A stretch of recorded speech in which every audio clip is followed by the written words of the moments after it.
Նիկոլ Փաշինյանը 28-ի, մայիսի 28-ի իր ելույթում ասաց, որ մենք հայրենիք այլևս փնտրելու կարիք չունենք եւ վստահեցրեց, որ պատերազմ չի լինելու։ Ուզում եմ հասկանալ այդ վստահությունը ինչի վրա է հիմնված, կա արդյոք գուցե ինչ-որ պայմանավորվածություն կա Ադրբեջանի հետ նման կրակոցներ լարվածություն ստեղծել մեկ այլ խնդիր լուծելու համար, բայց ոչ պատերազմի, այսինքն այս հայտարարությունները ինչի համար են, եթե նման վստահեցին։ Եթե ձեր հարցն է, ես բացառում եմ արդյոք այն հավանականությունը, որ Փաշինյանը պայմանավորված լինի Ադրբեջանի հետ այս կամ այն մակարդակի էսկալացիա իրականացնել, որպեսզի դրանով վախեցնի հայ ժողովրդին, վարկյան անգամ չեմ բացառում։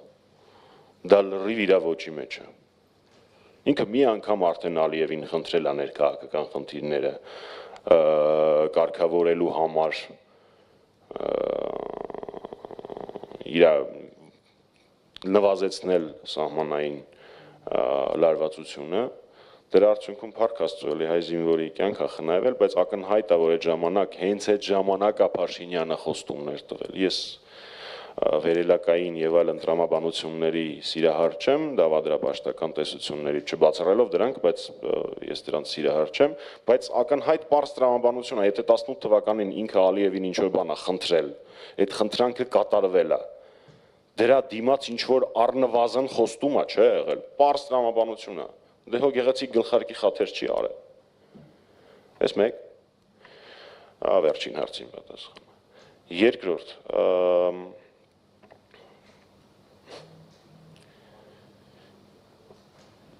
գիտեք,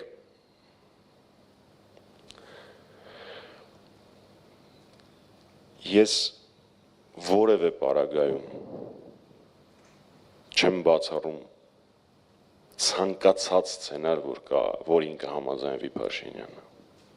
ցանկացած, առաջին հարցը նորից կկրկնեք, հայրենիք գտնելու մասով, ես չգիտեմ Փաշինյանը հայրենիք ման է եկել, թե չէ, մենք մեր հայրենիքը գիտենք, սիրում ենք, փայփայում ենք և փորձում ենք մաքրել իր նման քաղաքական լիակներից։ Ինչ հայրենիքը գտնելու մասին կարող է խոսք անգամ գնալ։ Մենք խոսում ենք մի մարդու մասին, ով հետևյալ տրամաբանությամբ է կառուցում պատերազմ չի լինելու եզրույթը։ Իր կարծիքով պատերազմ չի լինի, որովհետև ինքը ամեն ինչ պատրաստազի չի։ Շատ բարդ կլինի իմ և ձեր միջև կոնֆլիկտը, եթե ես հիմա ձեզանից ձեր բեյջը ուզեմ դուք տակ, ձեր հեռախոսը ուզեմ տակ, ձեր մոտ եղած գումարը ուզեմ տակ, շատ բարդ կլինի։ Բայց Փաշինյանը, ուզում եմ ասել չի հասկանում, բայց շատ լավ հասկանում է, որ Ադրբեջանը չի սահմանափակվելու ինչ-որ կետով, չի գալու ինչ-որ պահ, որ Ադրբեջանը ասի դե լավ, բավարար է։ Բոլոր են մեր քաղաքացիները, որոնք 21 թվականին կամ 20 թվականին հավատում էին այդ մոտեցմանը, ես այդ մոտեցումը անվանել եմ բռնաբարվելիս չդիմադրել։